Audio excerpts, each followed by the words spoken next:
Қазақ батырының тоны Қытайдағы ең құнды тарихи жәдігерлердің бірі саналады. Бұл тон кезінде Ер Жәнібектің сенімді сардары болған Қуандық батырға тиесілі. Аты алты алашқа әйгілі Баһадүрі Еркін Қасқа есімді жоңғардың бас батырымен жекпе-жекке шығып, басын алған. Алғыс ретінде 12 абақ керейді бастаған Жәнібек оған арнайы тапсырыспен тон тіккізіп, халықтың көзінше иығына жапқан. Содан бері Қуандықтың ұрпақтары Ер Жәнібектің сыйын 3 ғасыр бойы сақтап келіпті. Қуандық жоңғар батырының басын алғаннан кейін оның Нара есімді қызына үйленеді. Одан 5 ұлды болған. Батыр дүние салғаннан кейін зайыбы оның өрнек тонын балаларына беріп, көзінің қарашығындай сақтауды тапсырыпты. Есентай Сағдоллаұлы сол тоны сақтап келген 8-ші буындағы ұрпақ. Жаңбырға тигізбей, ешқандай нәрсеге тигізбей, таза сақтайсың.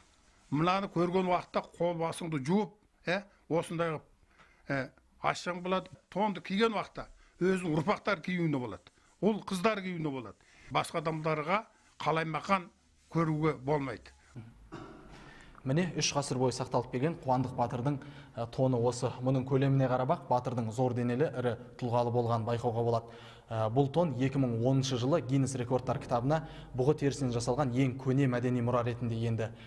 Кітап редакциясының сарапшыларының айтуынша сақталу мерзімі 268 жылды құрайды.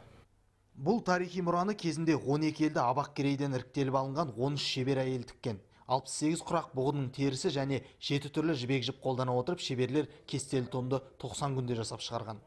Оның терісін сол кездегі ishілер илеген, ер адамдар илеген. Қарағайдың қабығы, тастың қынасы осы секілді бояуларменен бояп шыққан.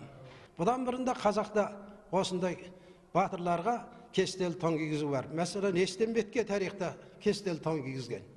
Қуандық Байғар ауылының тоны қазір Шыңжаң Алтай аймағына қарасты Буыршын ауданы музейінде тұр.